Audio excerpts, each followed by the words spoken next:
இந்திய கம்யூனிஸ்ட் கட்சி நெல்லித்தோப்பு கிளை மாநாடு தோழர் சரவணன் இல்லத்தில் நடைபெற்றது.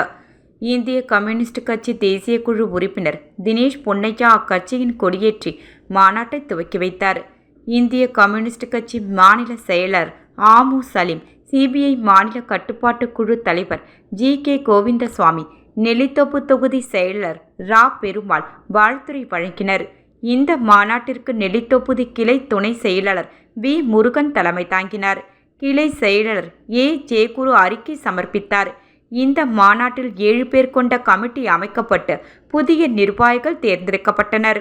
மாநாட்டில் கடந்த 2 ஆண்டுகளுக்கு முன் இடிக்கப்பட்ட நெல்லித்தோப்பு மீன் மார்க்கெட்டை கட்டி கொடுத்திட, கே.சி. நகரில் மக்கள் பயன்பாட்டில் இருந்த பொது கழிப்பிடத்தை விரைந்து கட்டிக்கொடு, அதுவரை தற்காலிக கழிப்பிட வசதி அமைத்திட, பெரியார் நகரில் பாதாள சாக்கடை இணைப்பு வாய்க்கால்களை முழுமையாக முடித்து புதிய சாலை அமைத்து கொடுத்திட, பெரியார் நகரில் அரசுக்கு சொந்தமான இடங்களில் அரசு ஆரம்ப சுகாதார நிலையம், அங்கன்வாடி மையம் மற்றும் போலீஸ் பூத் அமைத்து கொடுத்திட என்பது உள்ளிட்ட பல்வேறு தீர்மானங்கள் நிறைவேற்றப்பட்டன.